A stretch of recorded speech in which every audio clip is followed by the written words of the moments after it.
Hi hello welcome to Indian media. నేను రాకేష్.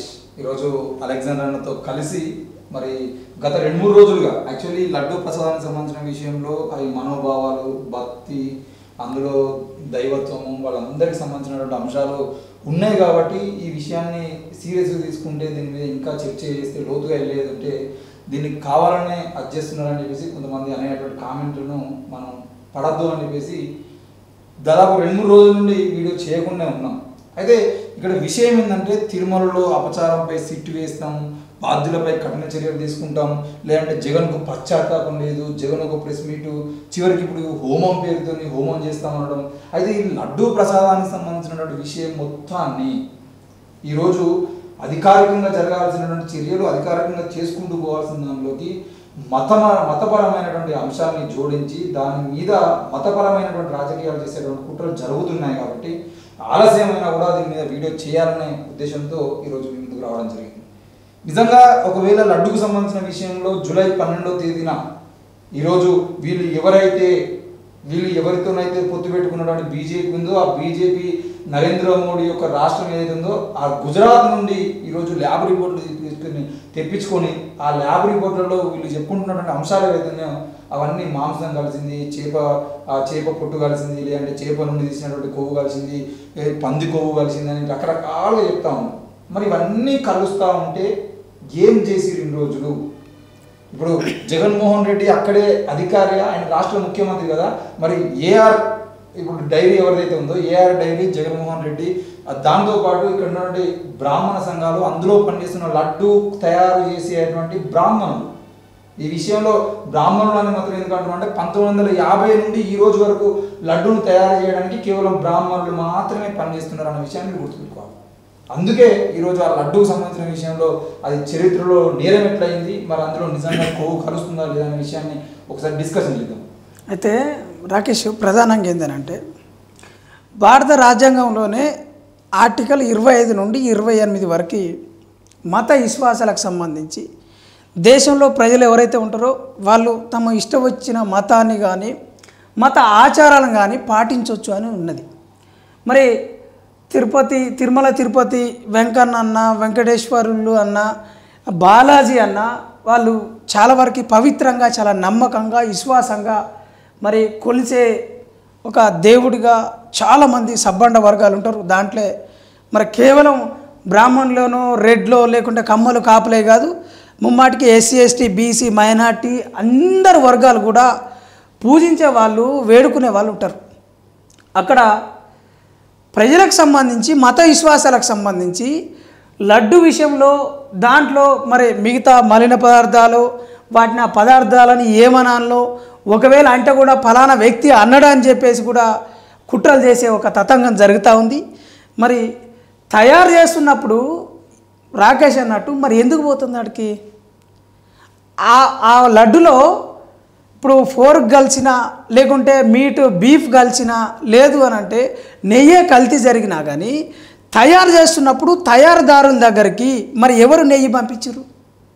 అక్కడ కల్తీ జరగడానికి దానికి సంబంధించి ఎవరు? ఒక ఇంట్లో దొంగతనం జరిగిందంటే ఫస్ట్ గేట్ తీయాలి కదా, లేదంటే గోడ దూకుతారు కదా, లేదంటే తలుపు తీసింది ఎవరు అనేది ఉంటుంది కదా, లేదంటే సీసీ కెమెరాలు ఉంటాయి కదా.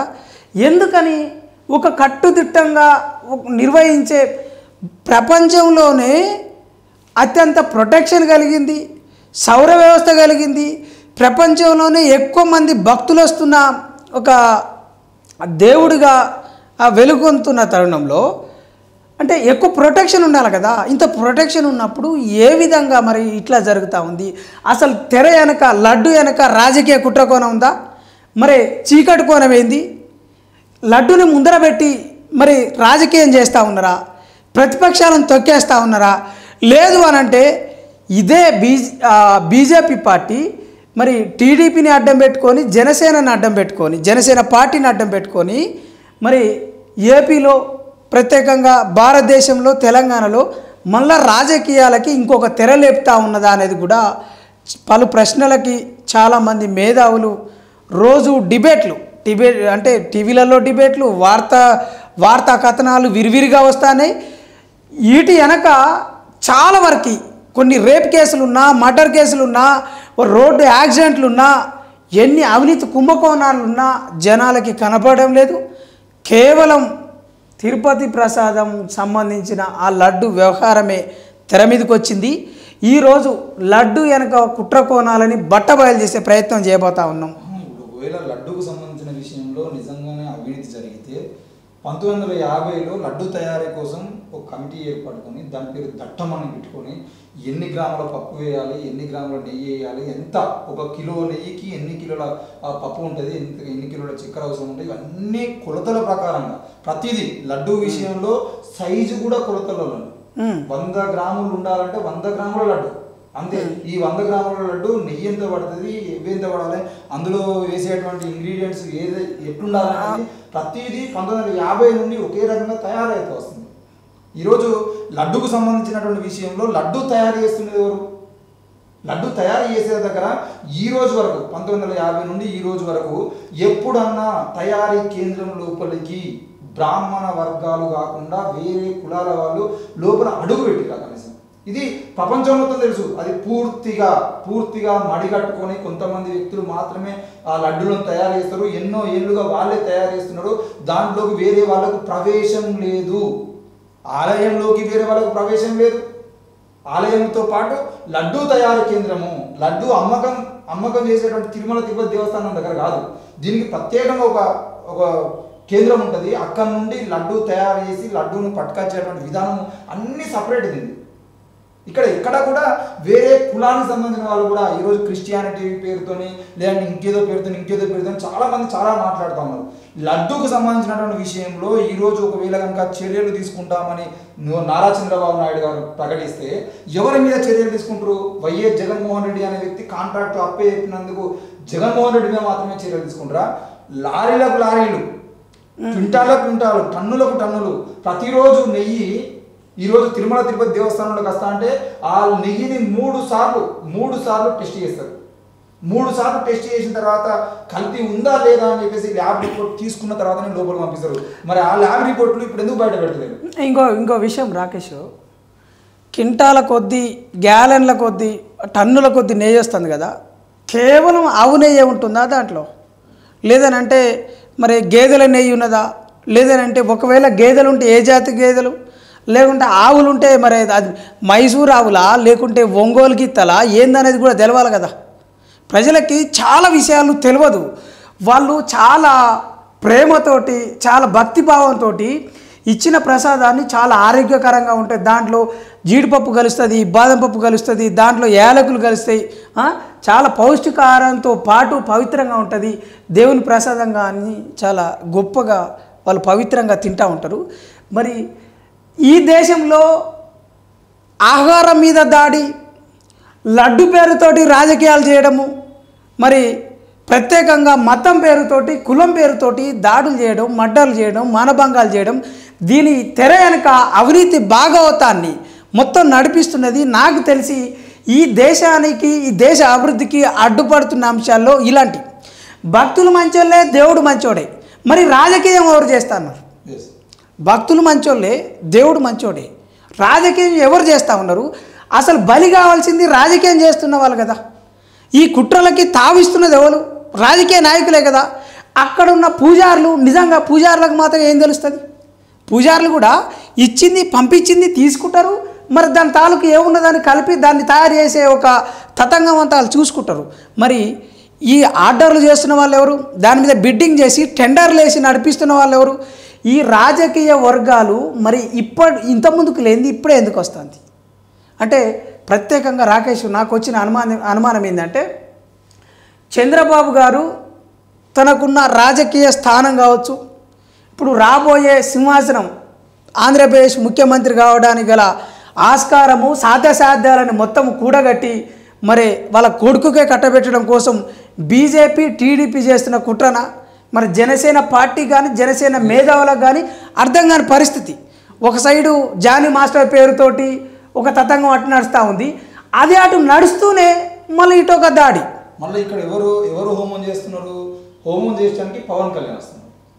ఇప్పుడు ఒకవేళ రాష్ట్రంలో వీళ్ళు నిజంగానే ఏమైనా చేయాలనుకుంటే ఆలయ కమిటీ ఉంటుంది. ఈ ఆలయ కమిటీకి చైర్మన్ ఉంటాడు, వైస్ చైర్మన్ ఉంటాడు.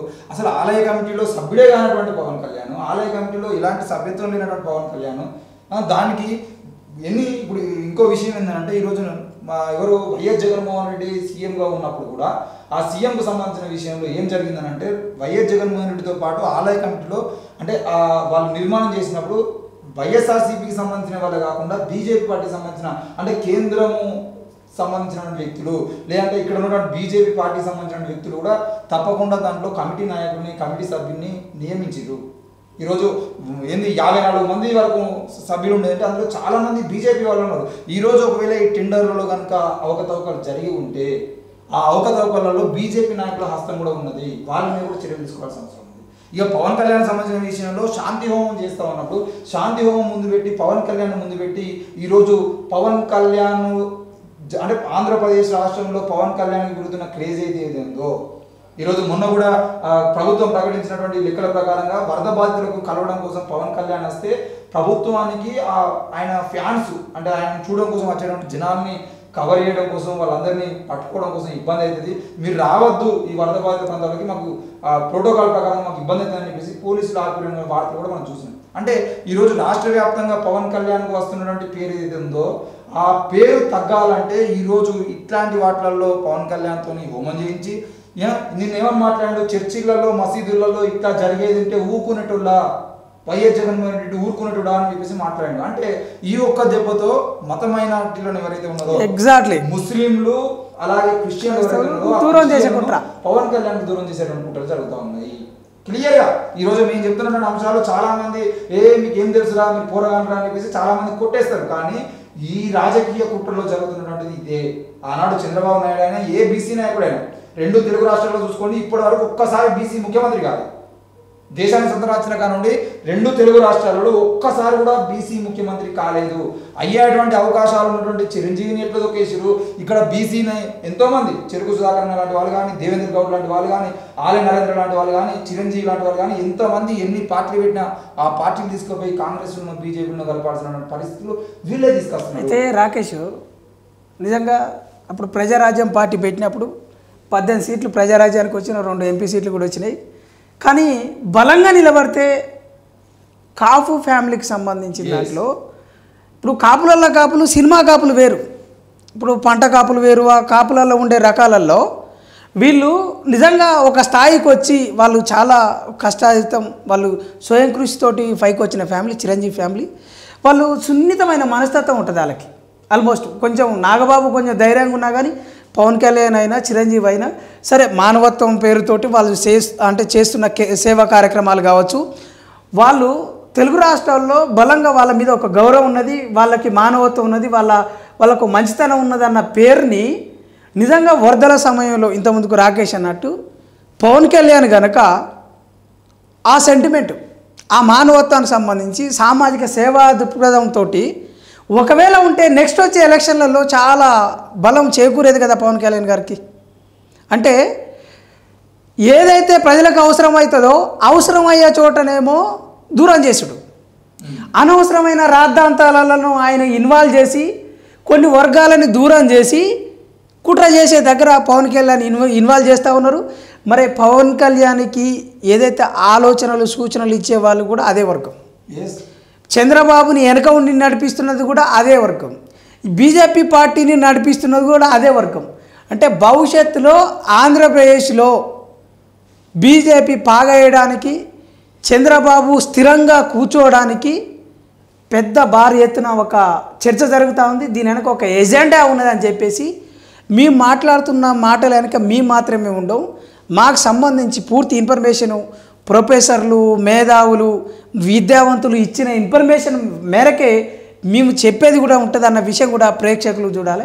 ఇప్పుడు వీళ్ళు విజయవాడలో వరదలకు సంబంధించిన వరద బాధితులకు ఇవ్వాల్సిన డబ్బుల గురించి కానీ, లేదంటే తెలంగాణ రాష్ట్రం ఆంధ్రప్రదేశ్ రాష్ట్రాలకు సంబంధించినటువంటి ఆ కృష్ణా బ్యారేజ్ నీళ్ళకు సంబంధించినటువంటి ఆ విషయాలు కానీ, లేదంటే ముఖ్యంగా స్టీల్ ప్లాంట్ చంద్రబాబు నాయుడు మొదటిసారి ముఖ్యమంత్రి అయినప్పుడు, అంటే 2 తెలుగు రాష్ట్రాలు విడిపోయినప్పుడు ముఖ్యమంత్రి అయినప్పుడు కూడా మా విశాఖ హక్కు, మా ఆంధ్రుల హక్కు అని వివిధ రకాలుగా మాట్లాడి ఇప్పటివరకు 10 ఏళ్ళు దాటిన 2 ముఖ్యమంత్రులు సాధించలేదు.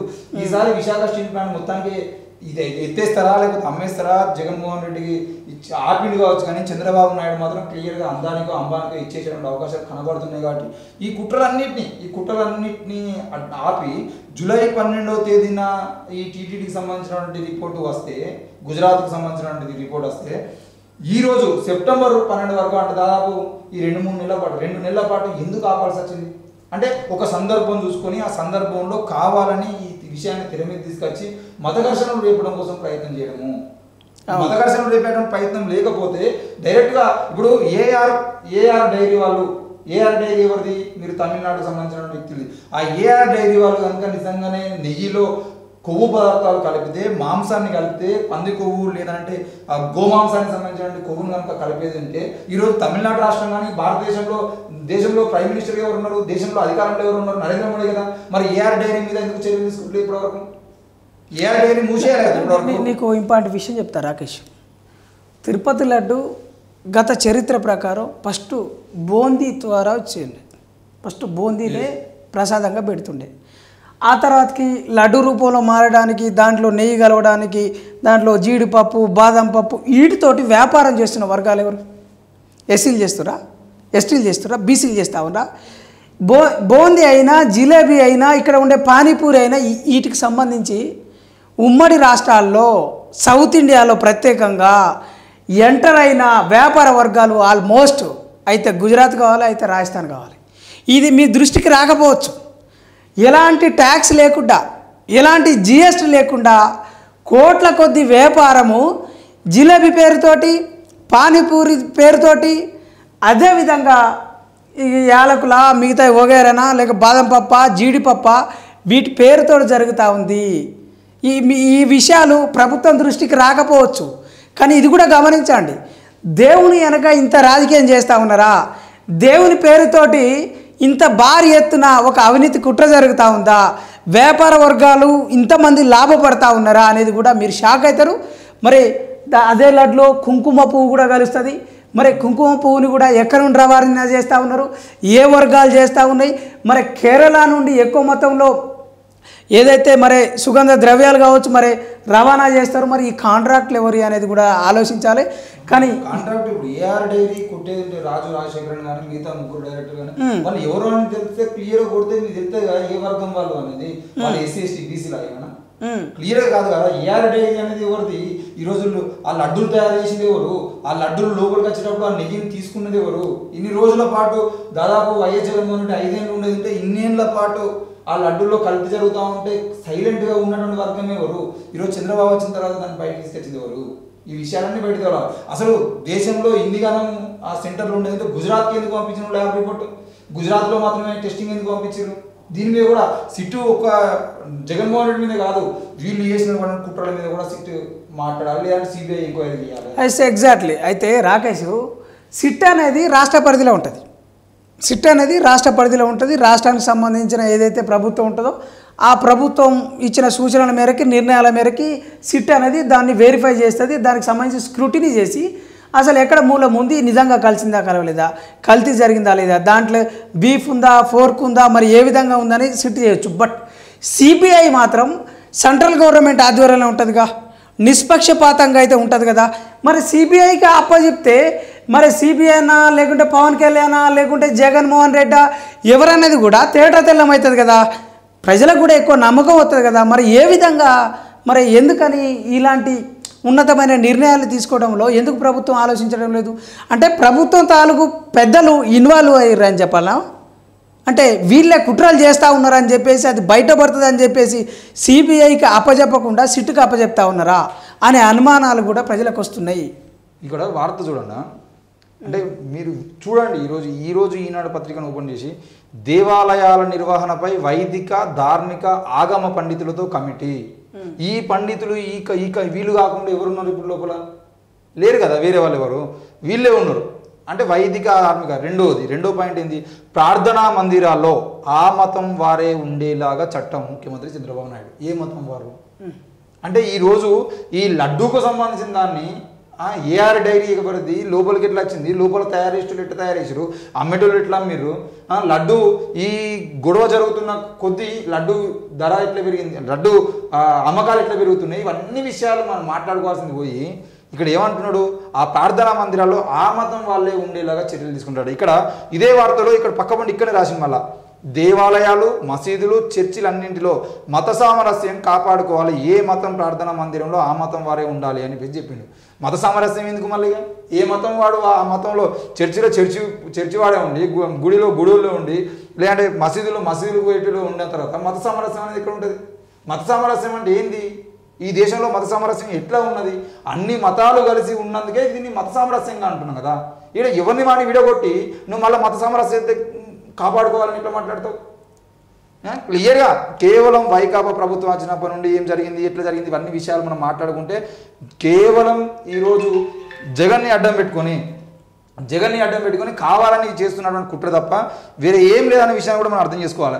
జగన్కు పశ్చాత్తాపం లేదు, చరిత్రలో క్షమించడానికి నేరం చేసింది చాలాగా ఇంకా ఎదురుదాడి చేస్తున్నాడు, తప్పు చేసి ఎదురుదాడి చేస్తున్నాడు. వెంకటేశ్వర స్వామికి అపచారం చేసి ఎదురుదాడి చేస్తారా, రిపోర్టు తారుమారు చేసి మీరు చేసిన తప్పుడు పనికి మద్దతు ఇవ్వాలని కోరుకుంటున్నారని జగన్పై చంద్రబాబు నాయుడు విరుచుకుపడ్డారు. ఇష్టానుసారంగా చేసి భక్తుల మనోభావాలు దెబ్బతీసిన చాలక ఇతరులపై నిపుణులు నెట్టేస్తున్నారు, అసత్యాలు అబద్ధాలతో ప్రధానమంత్రికి లేఖ రాశారంటే ఎంత ధైర్యం అని ఆగ్రహం వెలిబుచ్చారు. అపచారం చేసిన వైకాపా నేతల్లో పశ్చాత్తాపం కలగలేదంటే ఏమనాలి, పైగా వెకిలిగా వ్యవహరిస్తున్నారని చెప్పేసి ఈరోజు మాట్లాడుతున్నారు.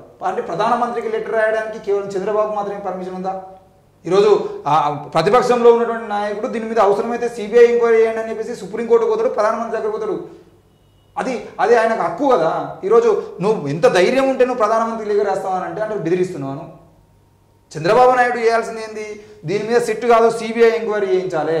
ఈరోజు పవన్ కళ్యాణ్ వాడు కూర్చోబెట్టి మరి చంద్రబాబు ఎందుకు కూర్చుంటాడు హోమంలా, చంద్రబాబు ఎందుకు కూర్చుంటాడు దీక్షలా?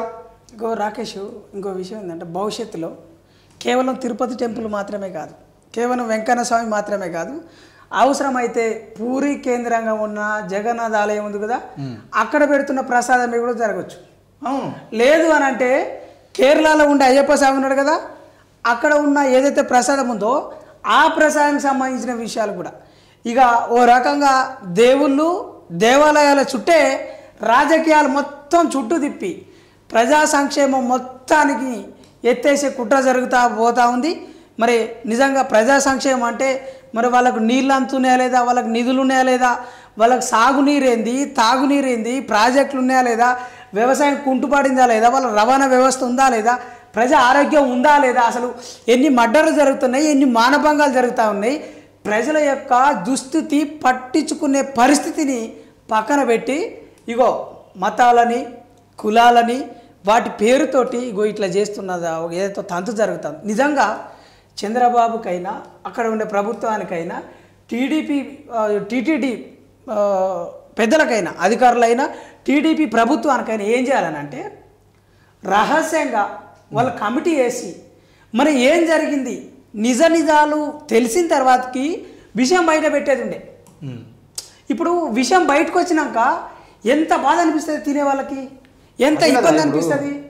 ఇప్పుడు సమస్య ఎక్కడ వచ్చింది అని అంటే ఒకవేళ తిరుమల తిరుపతి దేవస్థానం లడ్డుకు సంబంధించిన విషయంలో ఆ కొవ్వు పదార్థాలు కలిసినాయి, ముఖ్యంగా పంది మాంసం కలిసింది అనుకున్నప్పుడు, పందికి సంబంధించిన లేదంటే గోవుకు సంబంధించినటువంటి కొవ్వు కలిసింది అనుకున్నప్పుడు దాన్ని ఎంత జాగ్రత్తగా కనీసం బయటికి కూడా లీక్ కాకుండా దాన్ని జాగ్రత్తగా ప్రజలకు లక్షల మంది కోట్ల మంది ఈరోజు నమ్ముతున్నటువంటి వెంకటేశ్వర స్వామికి సంబంధించినటువంటి విషయంలో మీరు చేయాల్సిందేంది, బహిరంగంగా ఇట్లా పెట్టి 7 కొండల క్షమించు 11 రోజుల పాటు ప్రాయశ్చిత్త దీక్ష అని చెప్పేసి పవన్ కళ్యాణ్ గారు 11 రోజుల పాటు ప్రాయశ్చిత్త దీక్ష అయితే 7 కొండల వాడు క్షమించాలంటే ఎవరిని క్షమించాలి?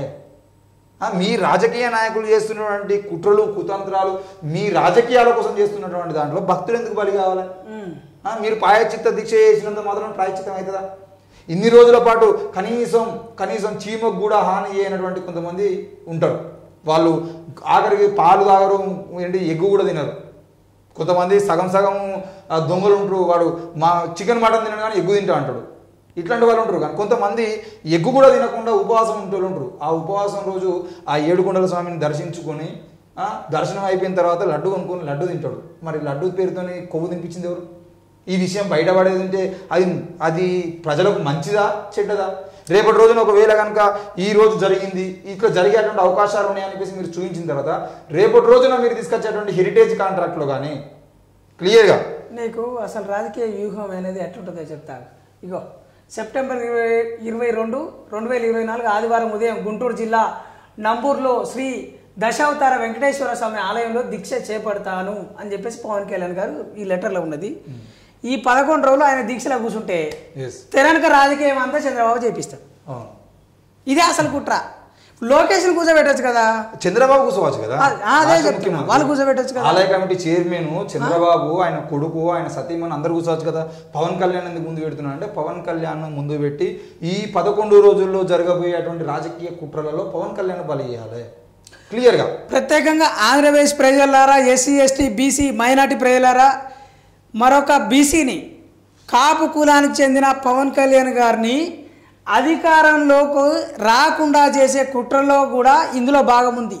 ఒకవేళ నిజంగా తిరుపతి లడ్డుకు సంబంధించిన దాన్ని ఒక పవిత్రంగా చూసే భక్తులు, మరి తిరుపతి బాలాజీని చాలా గొప్పగా కొలిచే భక్తులు ఒకసారి ఆలోచించండి.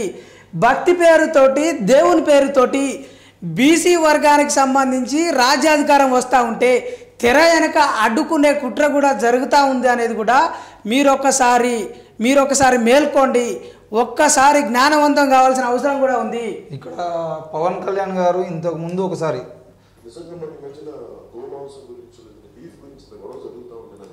దేశవ్యాప్తంగా బీఫ్ గురించి, గోమాంసం గురించి గొడవ జరుగుతున్నప్పుడు పవన్ కళ్యాణ్ గారు స్వామి వివేకానందాన్ని కోట్ చేస్తూ స్వామి వివేకానంద లాంటి వాళ్ళే గోమాంసం తినమని చెప్పారని చెప్పేసి మాట్లాడినటువంటి వీడియో ఏదైతే ఉందో, ఇది ఎప్పటి నుండో బీజేపీ ఆర్ఎస్ఎస్ ఎప్పటి నుండో పవన్ కళ్యాణ్ మాట్లాడేటువంటి మాటల మీద గురుగా ఉన్నది, దానికి కోపం ఉన్నది. బీజేపీ ఆర్ఎస్ఎస్ ఏం చెప్తాయంటే సందర్భం చూసుకొని వాడిని ఎట్లా నాశనం చేయాలని నాశనం చేస్తుంది. బాగా వైరల్ అవుతున్న వీడియో ఇది. పవన్ కళ్యాణ్ అనే వ్యక్తి స్వామి వివేకానంద నిజంగా నాకు ఆకలిసి వేరే దారి లేకపోయి నేను ఉండాలి అంటే గుడ్డు మాంసం తినేది ఆయన అన్న మాటలు, నేను బీఫ్ తినాలి అంటే నేను తిని ముందుకెళ్తాను తప్ప దాన్ని వేరేలా చేసుకోనండి. స్వామి వివేకానంద మాటలు ఉంటాయి, ఆయన స్వామి వివేకానంద జీవిత చరిత్రలో ఉంటాయి. అంటే తిండి ఏది తిన్నామని కాదు, నిజంగా మరి తిండి శాఖాహారంగా తింటే అందరూ గొప్పలు అయిపోతారంటే మరి గుజరాత్లో గోద్రా జరిగింది చూసినా. అంటే అందరు శాకాహారులు అయితే గోద్రాలో ఎందుకు అల్లరి జరిగినాయి అనేసి అంశము మాట్లాడినటువంటి పవన్ కళ్యాణ్ని ఆ రోజు నుండి టార్గెట్ పెట్టుకునేది బీజేపీ. ఆ రోజు నుండే బీజేపీ టార్గెట్ పెట్టుకుని గోమాంసానికి సపోర్ట్గా పవన్ కళ్యాణ్ మాట్లాడాడు. గోద్రాలను కోడి చేసింది కాబట్టి ఆనాడు పవన్ కళ్యాణ్ మాట్లాడినటువంటి మాటల్ని మనసులో పెట్టుకుని ఈరోజు అదే పవన్ కళ్యాణ్తో 11 రోజుల పాటు దీక్ష చేపిస్తున్నాడు. ఈరోజు పవన్ కళ్యాణ్ దీక్ష చేస్తలేడు, పవన్ కళ్యాణ్తో చంద్రబాబును మోడీ దీక్ష చేపిస్తున్నాడు. వాళ్ళిద్దరు వెనకాల ఉన్నటువంటి ఆర్ఎస్ఎస్ దీక్ష చేపిస్తుంది. ఈ దీక్షను అడ్డం పెట్టుకొని రేపటి రోజున జరగబోయేటువంటి రాజకీయ కుట్రలలో పవన్ కళ్యాణ్ బలి చేయబోతున్నాడు. ఎందుకు పవన్ కళ్యాణ్ బలి చేయాలనుకుంటున్నాం అంటే కాపు ఒకవేళ కనుక కాపులు రాజ్యంలో అధికారంలోకి కనుక వస్తే మళ్ళీ రెడ్లును ఈ కమ్మలు అధికారంలోకి రావడానికి ఎన్నేళ్ళు పడుతుందో తెలియదు. కాబట్టి ఆ రెడ్లు కమ్మలు ఇద్దరు రాజకీయ కుట్రలో పవన్ కళ్యాణ్ బలి కాబోతున్నాడు. జగన్మోహన్ రెడ్డి మంచిగా ఉంటాడు, చంద్రబాబు మంచిగా ఉంటాడు, మళ్ళీ ఇద్దరు మంచిగా ఉంటారు. సిట్ వేస్తారు, విచారణ చేస్తారు, ఏమవుతుంది ఏం లేదు. అరే దొరికిన వాళ్ళు దొంగలుగా పోయి జైలు వేయాల్సిండే కదా వాళ్ళు. పవన్ కళ్యాణ్ మీద కేసులు ఉన్నాయా, జైలు వేయాల్సిందేనా? ఇప్పుడు ఏదో ఒక దాంట్లో ఇరికిచ్చి ఈయన కూడా జైలు పంపించాలా? ఇది విషయం. ఇప్పుడు గతంలో కేవలం పవన్ కళ్యాణ్ గారు మాత్రమే వ్యాఖ్యలు చేయలే. ఇప్పుడు కర్ణాటక ముఖ్యమంత్రి అయినటువంటి సిద్ధరామయ్య గారు కూడా ఇదే అంశాన్ని ఇగో పలానా చోట పలానా ప్రాంతంలో పలానా వ్యక్తి అన్నాడు అని చెప్పేసి స్వామి వివేకానంద గారిని కోట్ చేసి కూడా అదే అంశం మీద ఆవు మాంసం తినే దగ్గర మరి ఆ బీఫ్ తినే దగ్గర కూడా ఇట్లా వ్యాఖ్యలు ఉన్నాయని కూడా గతంలో కూడా ప్రస్తావించిన వాళ్ళు చాలామంది మేధావులు ఉన్నారు, రాజకీయ నాయకులు కూడా ఉన్నారు. కేవలం ఆయన ఒక్కడే పవన్ కళ్యాణ్ గారు ఒక్కడే ఎక్సెప్షన్ అని కాదు అన్న విషయం కూడా గుర్తుపెట్టుకోవాలి. ఇప్పుడు డైరెక్ట్ గర్గపాటి చెప్తాడుగా, డైరెక్ట్ వేణుస్వామి చెప్తాడుగా, వీళ్ళేమో లెక్కలకు రారు. ఇప్పుడు అంటే బ్రాహ్మణ వర్గానికి సంబంధించిన మేధావులు, వాళ్ళకు సంబంధించిన సైంటిస్టులు, లేకుంటే అప్పర్ కాస్ట్కి సంబంధించిన వాళ్ళు క్షత్రియులైనా రాజులైనా వైశ్యులైనా వాళ్ళు చెప్తున్న అంశాలేమో పరిగణలోకి రావు. ఇక ఎస్సీ ఎస్టీ బీసీ మైనార్టీలు అంటేనేమో ఇక వీళ్ళ మీద దాడులు. ఓ కత్తి మహేష్ అంటేనో, ఓ కంచాయ అంటేనో, ఇంకొక వ్యక్తి అంటేనో, బైరి నరేష్ అంటేనో, పలానా వ్యక్తి అంటేనేమో నువ్వు ఇది అన్నావు, పలానా వ్యక్తిని రెచ్చగొట్టినావు, పలానా దేవుని మీద మాట అన్నామని చెప్పేసి ఇగో ఈ విధంగా కుట్రలు చేసే ప్రయత్నం కూడా జరుగుతుంది.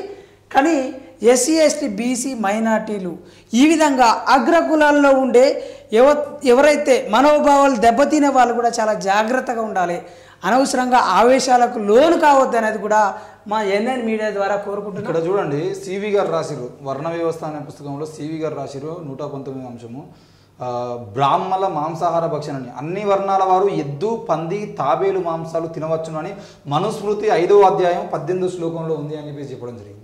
మనుస్మృతిలో 5వ అధ్యాయం 18వ శ్లోకంలో అన్ని వర్ణాల వారు ఎద్దు పంది తాబేలు మాంసాలు తినవచ్చును.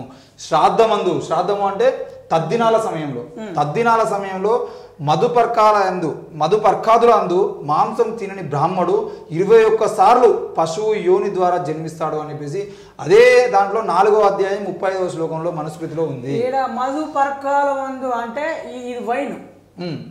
మాంసం తినని బ్రాహ్మణుడు 21 సార్లు పశువుగా పుడతాడు. పశువు యోని ద్వారా జన్మిస్తాడు అంటే ఏంది?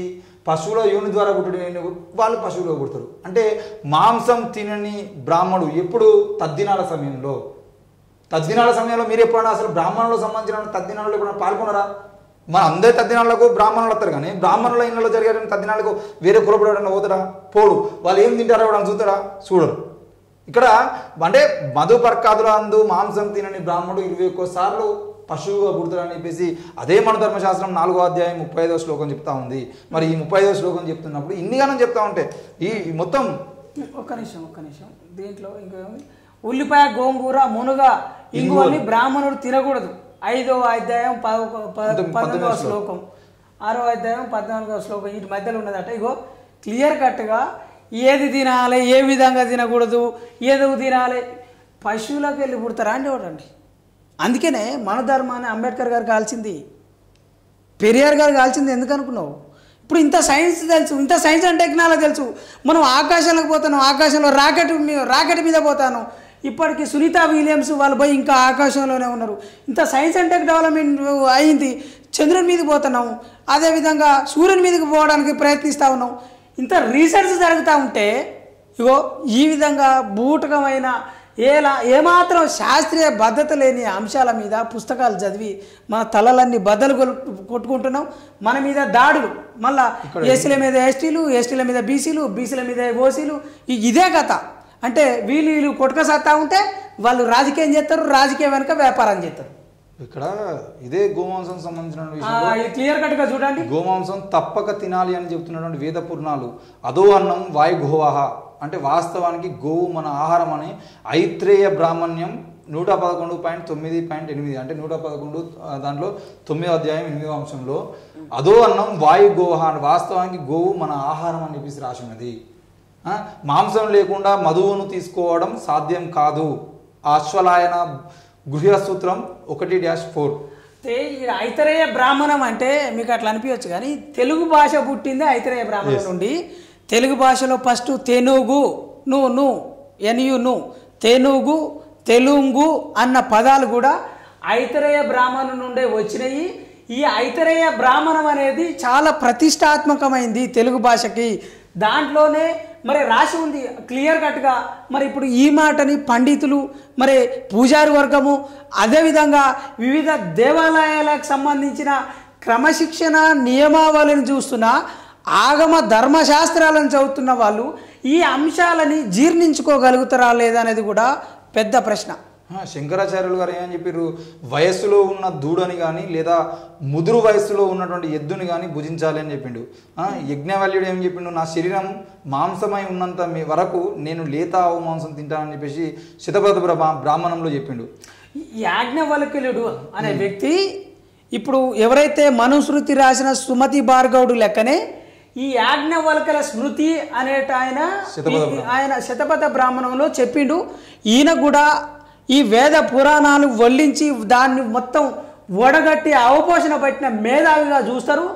ఆయన క్లియర్ కట్గా చెప్తా ఉన్నాడు, నా శరీరం మాంసమై ఉన్నంత వరకు నేను లేత ఆవు మాంసం తింటాను అని చెప్పేసి ఆయన డైరెక్ట్ చెప్తా ఉన్నాడు. ఒకవేళ మీకు దీని మీద అనుమానాలు ఉంటే వీటికి సంబంధించిన రెఫరెన్స్ని మీరు పోయి చూడండి. రెఫరెన్సు ఫలానా పుస్తకం, ఫలానా అధ్యాయం, పలానా పేజీలో ఏమున్నదని కూడా మీరు చదివే ప్రయత్నం చేయాలి తప్పనిసరిగా. రామాయణంలో భరద్వాజుడు ఒక ఆవు దూడను వధించి రాముడిని భోజనానికి ఆహ్వానించాడు అని చెప్పేసి రామాయణంలో భరద్వాజుడు రాముడిని ఎప్పుడు ఆహ్వానించిండు, ఆ ఆహ్వానించినప్పుడు ఏమన్నాడు రామాయణం చదవండి. ఎన్ని యజ్ఞాలు యాగాలు చేసినా మాంసం తినడు వాడు రాబోయే 20 జన్మలు జంతువుగానే పుడతాడని మనధర్మ శాస్త్రంలో 35వ సూక్తంలో ఉన్నది. అయితే రాకేష్ ఈ అంశాల మీద డైరెక్ట్ చెప్తాడు గరికపాటి గారు. మతానికి తినే తిండికి ఎలాంటి సంబంధం లేదు. తింటున్న వ్యక్తి మాంసం తింటుండా, ఆహారం తింటుండా, కూరగాయలు తింటుండా, లేదనంటే ఇంకేమైనా తింటుండా అన్న విషయంలో అసలు మనిషి తినే ఆహారానికి దైవత్వానికి దేవునికి సంబంధం లేదు. ఇది ఒక అభూత కల్పన మాత్రమే అని చెప్పేసి చాలా వీడియోలలో గరికపాటి గారు కేంద్రంలో ప్రతిష్టాత్మకంగా ఉండే పద్మశ్రీ అవార్డు పొందిన ఒక ప్రవచనకర్తే చెప్తా ఉన్నాడు మతానికి తిండికి సంబంధం లేదని. ఉత్తర క్రియలలో అంటే దశదిన కర్మలలో భాగంగా ఆవునో ఎద్దునో వధించి బ్రాహ్మణులకు విందు ఇచ్చేవారని చెప్పేసి ఋగ్వేదంలో ఉన్నది 10:14 ఋగ్వేదంలో 10వ అధ్యాయం 14వ వచనం అన్నట్టు. అంటే దశదిన కర్మలు అనేది అంతెందుకండి, మా కేఎన్పిఎస్ వాళ్ళు లేదంటే కేవీపీఎస్ వాళ్ళు చాలామంది పాటలు పాడుతూ ఉంటారు. మెత్తటి మెత్తటి సప్పలు గోసి మొదటి కుప్పలు ఎత్తిస్తే పిత్తగా తిన్నప్పుడు కులం ఎక్కడ పోయింది కొడక అని చెప్పేసి అంటే క్లియర్గా గోమాంసాన్ని కోసినప్పుడు అందులో ఉండేటువంటి మంచి మంచి పీసులు ఏవైతుంటే వాటినన్నిటిని మేము కోసిస్తే మీరు తిన్నారు కదా అని చెప్పేసి ఎన్నట్లో ఉన్నటువంటి పాట. ఈరోజు చేస్తున్నటువంటి రాజకీయ కుట్రలు ఈ అంశాలను మనం ఎందుకు మాట్లాడుతున్నాం అంటే కొవ్వు పదార్థానికి సంబంధించిన విషయంలో వచ్చినటువంటి అంశాలు ఏవైతే ఉన్నాయో ఆ అంశాలని ఈరోజు ఎందుకు రామ్దేవ్ బాబా చేసిన దాంట్లో కొవ్వు ఉన్నా అని చెప్పేసి ఎన్నిసార్లు రిపోర్ట్ రాలేదు, అది కూడా పాయింట్. రామ్దేవ్ బాబాని ఇప్పటివరకు ఎందుకు అరెస్ట్ చేయలేదు? మొన్నటికి మొన్న ఆయన ఇచ్చినటువంటి పేస్టులు ఏవైతే ఉన్నాయో పేస్టులో కానీ కరోనా సమయంలో ఇదే రామ్దేవ్ బాబా వ్యాక్సిన్ పేరుతో ఇచ్చిందంటే సుప్రీంకోర్టు ఇచ్చిన తీర్పింది అసలు ఆ వ్యాక్సినే కాదని చెప్పేసి తీర్పిచ్చారు. ఆయన తయారు చేసేటువంటి పేస్టులో కూడా పంది మాంసం ఉంటుంది, ఆవు మాంసం ఉంటుందని ఎన్నోసార్లు వచ్చింది రిపోర్టు. మరి ఒక్కసారన్నా ఇప్పటి వరకు ఆ విషయం మీద ఇప్పుడు ఏఆర్ డైరీకి సంబంధించి పతంజలి ప్రోడక్ట్స్ సంబంధించి పతంజలి ప్రోడక్ట్స్ ఏవైతే ఉన్నాయో ఆ ప్రోడక్ట్స్ మొత్తం పతంజలి నెయ్యింది చూడండి. రాకేష్ ఇంకో విషయం చెప్తాను. ఇప్పుడు పతంజలి ప్రొడక్ట్స్ ఉన్నాయి, ఇప్పుడు నిజంగా న్యాచురల్గా పండించినాయి అంటారు. ఇప్పుడు లక్షల కొద్ది వేల కొద్ది టన్నుల కొద్ది ప్రొడక్ట్స్ వస్తున్నాయి. ఇంత న్యాచురల్గా ఎడ పండిస్తున్నారు? వితౌట్ కెమికల్ కాంబినేషన్ లేకుండా ఏ ప్రోడక్ట్ తయారు చేస్తారు? పేస్ట్ తయారవుతుందా? ఓ సబ్బు తయారవుతుందా? ఆమ్లాలు క్షారాలు లేకుండా సబ్బు ఎట్లా తయారవుతుంది? ఒకవేళ తయారైనా జారే గుణం దానికి ఉంటుందా? నురుగ వచ్చే గుణం ఉంటుందా? ఎవరిని మోసం చేద్దామని వీటి పేరుతోటి ఇంక షాక్ అవుతాం. ఇంకా ఇప్పుడు తులసి దళం, వేపాకు చెట్లు ఏదైతే ఉంటాయో దాంట్లో ఇంకా పుటపుటలాలం కావచ్చు, ఇంకోటి కావచ్చు, దాంట్లో అశ్వమేధ కావచ్చు, ఇవన్నీ కూడా సిబ్బితికి సంబంధించిన అన్నీ కూడా ఏం చేస్తారంటే వీళ్ళు ల్యాండ్ ఫార్మ్స్ తీసుకుంటారు. 20 ఎకరాలు 30 ఎకరాలు 100 ఎకరాలు అట్లా తీసుకొని కొంత క్వాంటిటీ కలిపి దాన్ని కెమికల్ యాడ్ చేసి ఈ లక్షల కొద్ది టన్నులు తయారు చేసి రామకృష్ణ శివోగా ఉండి ఇగో పతంజలి పేరుతోటి ఈ పతంజలి శాస్త్రం పేరుతోటి పతంజలి పేరుతోటి యోగ పతంజలి పేరుతోటి భారీ ఎత్తున వ్యాపారం చేస్తూ ఉంటే ఏ వర్గాలు నష్టపోతాయి? సామాన్యమైన జనమే కదా నష్టపోతుంది. దాన్ని ఎందుకో తెర మీదకి దేరు అంటే ఆ వ్యాపార వర్గాల వెనుక ఏ పార్టీ ఉన్నది, ఏ వ్యవస్థ ఉన్నది, ఏ కులాలు ఉన్నాయి అనేది కూడా విషయం క్లియర్ కట్గా తెలుసుకోవాలి. ఇక్కడ చూడండి లాస్ట్ ఒకటి చదివి అంటే అరే పవన్ కళ్యాణ్ గారు ఆరోపించింది మాట్లాడిన అంశం కదా ఇది. ఒక విషయం ఆశ్చర్యం కలిగిస్తుంది. ప్రాచీన ఆధ్యాత్మిక గ్రంథాలు సనాతన బోధనల సారం ఇప్పటికీ విస్మయం కలిగిస్తుంది. గోమాంసం తినని వారు ఎన్నటికీ నిజమైన హిందూ కానే కాడు. Vivekananda the complete work of Vivekananda volume number 3 page number 356లో చెప్పింది. మీకు డౌట్ ఉంటే ఇదే వివేకానంద రాసినంత కంప్లీట్ వర్క్స్ ఆఫ్ వివేకానంద అనే పుస్తకం తీసుకొని అందులో వాల్యూమ్ నెంబర్ 3 పేజ్ నెంబర్ 356 తీసుకొని ఓపెన్ చేసి చదవండి. ఇక్కడ క్లియర్ కట్గా ఏమంటుండు? గోమాంసం తినని వారు ఎన్నటికీ నిజమైన హిందువు కానేరడు అంటే కాడు అని అర్థం. అంటే వివేకానంద గారు రాసిన the complete works of Vivekananda volume number 3 ఇచ్చిన సంపుటం, వాల్యూమ్ అంటే సంపుటం ఎక్కువ మొత్తంలో ఇంత మొత్తంలో ఉంటుంది. దాంట్లో 356వ పేజీలో ఉంటుందంట. సంపుట 3లో ఈ విధంగా రాసి ఉన్నదని చెప్పేసి ఇదే అంశాన్ని పవన్ కళ్యాణ్ గారు గతంలో చెప్పి ఉన్నారు. ఇదే అంశాన్ని సిద్ధరామయ్య గారు కూడా చెప్పి ఉన్నారు. ఎన్నిసార్లు చెప్పినా ఒకటే అంశం మనం గుర్తుపెట్టుకోవాల్సింది ఏంటంటే ఈరోజు చేస్తున్నటువంటి ఏదైతే ఉందో అది నిజంగా మాట్లాడుకోవాలనుకుంటే లడ్డూ ప్రసాదం మీద కాదు, ఈ వెంకటేశ్వర స్వామి విగ్రహం మీదే ఎన్నో ఆరోపణలు ఉన్నాయి. మరి వీటన్నిటి మీద ఈరోజు సిట్ చేయగలుగుతారా? ఈరోజు ఎంతోమంది బుద్ధిస్టులు, ప్రపంచ దేశాల నుండి వచ్చినటువంటి ఎంతోమంది బుద్ధిస్టులు, మొత్తం బుద్ధిస్టులు అందరూ ఆరోపిస్తున్నటువంటి ప్రకారంగా వెంకటేశ్వర స్వామి విగ్రహం బుద్ధుని విగ్రహము. ఆ బుద్ధుని ఆలయాన్ని ఈరోజు వెంకటేశ్వర స్వామి ఆలయంగా మార్చుకొని ఈరోజు వ్యాపారం చేస్తున్నారని చెప్పేసి ఎన్నో వందల సంవత్సరాలుగా ఈ దందా నడుస్తూనే ఉందని చెప్పేసి ఎన్నో రోజుల నుండి బుద్ధులు. అయితే రాకేష్, చూస్తున్న ప్రజలు కావచ్చు, భక్తులు కావచ్చు ఏమనుకుంటారంటే వీళ్ళు ప్రస్తుతమే చూస్తారు. గతంలో చరిత్ర ఏంది? శ్రీకృష్ణ దేవరాయలు మండపాలు కట్టించిండు. శ్రీకృష్ణ దేవరాయలు గోపురాలు మండపాలు కట్టించి దాన్ని రెనోవేషన్ చేసిండు. అంటే శిథిలా వ్యవస్థలో ఉన్న టెంపుల్ని దాన్ని రెనోవేషన్ చేసి అప్పుడు మార్చిండు. అంతకంటే ముందు గత చరిత్ర ఏందన్న విషయం చాలామంది తెలియదు. దేశంలో ఎక్కడైనా ఏకశిలా విగ్రహాలు వెలిసింది, మొట్టమొదటిసారిగా విగ్రహాలు శిల్పకళ వెలిసింది, చిత్రకళ వెలిసింది అని అంటే బుద్ధుని బౌద్ధం నుండి వచ్చింది. అది మధుర శైలి అయినా, అమరావతి శైలి అయినా, గాంధార శైలి అయినా కూడా ఇగో ఈ విధంగా ఉంటుంది, ఈ విధంగా మార్చబడినాయి అనేది కూడా ప్రజలు గమనించాలి. చరిత్రకారులను అడిగి తెలుసుకోవాల్సిన అవసరం కూడా ఉంది భక్తులకి. ఏది ఏమైనా ఈరోజు లడ్డూ పేరుతో జరుగుతున్నటువంటి అంతా కూడా రాజకీయం మాత్రమే. ఆ రాజకీయానికి మతాన్ని రుద్ది ఆ మతం పేరుతో రేపు తెలుగు రాష్ట్రాల్లో బీజేపీ చేయబోయేటువంటి రాజకీయ క్రీడ ఏదైతే ఉందో ఆ క్రీడలో బలి కాబోయేది కేవలం ఎస్సీ ఎస్టీ బీసీలు మాత్రమే. ప్రత్యేకంగా పవన్ కళ్యాణ్ లాంటి బీసీ నాయకులు ఎదగకుండా ఉండడం కోసం అసలు మేము అడుగుతున్నాం. 42% ఇక్కడ కాంగ్రెస్ ప్రభుత్వం ఆనాడు ప్రకటించింది, అది చేయకపోతే మెడల్ పంచుకొని చేయించుకుంటాం. మీ ఆంధ్రప్రదేశ్లో స్థానిక సంస్థల ఎన్నికల్లో బీసీలకు మీరు ఇచ్చేటువంటి వాటా ఎంత? రాజకీయాల్లో మీరు బీసీలకు సంబంధించిన విషయంలో, కులగణనకు సంబంధించిన విషయంలో మీరు తీసుకుపోయేటువంటి నిర్ణయం ఏంది? దేశవ్యాప్తంగా కులగణన గురించి అందరూ మాట్లాడుతుంటే ఆఖరి ప్రతిపక్ష నేత రాహుల్ గాంధీ కూడా కులగణన గురించి మాట్లాడుతూ ఉంటే ఈరోజు కులగణన అంశాన్ని ఆంధ్రప్రదేశ్లో ఎక్కడా కూడా తీయకుండా అదే కులగణనకు సంబంధించిన విషయంలో పవన్ కళ్యాణ్ మాట్లాడద్దని చెప్పేసి ఈరోజు ఆయనతో యాగాలు చేస్తూ బీసీల హక్కుల కోసం పోరాడాల్సినటువంటి నాయకుని తీసుకుపోయి యాగాల పేరుతో 11 రోజులు కూర్చోబెడతా ఉన్నారు. ఈరోజు తెలంగాణ రాష్ట్రంలో బీసీ యువకులు 14 రోజులు 15 రోజుల పాటు బీసీల హక్కుల కోసం 42% రిజర్వేషన్ల కోసం, కులగణన కోసం ఇక్కడ ఆమరణ దీక్ష చేసేదంటే అదే దీక్ష చేయాల్సినటువంటి పవన్ కళ్యాణ్ను రాజకీయ కుట్రలో ఇరికించి ఈరోజు కులగణనకు వ్యతిరేకంగా, అసలు కులగణన అంశం లేకుండా, వాళ్ళ స్థానిక సంస్థల రిజర్వేషన్ అంశం లేకుండా, వాళ్ళకు రావాల్సినటువంటి వాటా లేకుండా, దాని గురించి మాట్లాడకుండా ఈ మతపరమైనటువంటి అంశాల్లో ఆయన రాజకీయ సమాధి చేయబోయేటువంటి ప్రయత్నం కూడా జరుగుతుంది. ప్రత్యేకంగా ఆంధ్రప్రదేశ్ ప్రజలారా, పవన్ కళ్యాణ్ ఫ్యాన్స్ ఎవరైతే ఉన్నారో, ప్రత్యేకంగా ఎస్సీ ఎస్టీ బీసీ మైనారిటీ ప్రజలారా, పవన్ కళ్యాణ్ గారిని కాపాడవలసిన బాధ్యత మీ మీదనే ఉన్నది. ఆయన భవిష్యత్తులో ముఖ్యమంత్రిని చేసే బాధ్యత మీ మీదనే ఉన్నది. ఆయన మంచి మానవత్వం కలిగిన వ్యక్తి. ఆయన ఎప్పుడు మిస్గైడ్ కాకుండా ఆయనను కాపాడే బాధ్యత కూడా చిరంజీవి ఫ్యామిలీకి ఉన్నది. ప్రత్యేకంగా తిరుపతి వెంకన్న స్వామి గారి భక్తులకు కూడా ఉన్నదన్న విషయం కూడా మీరు గమనించాలి.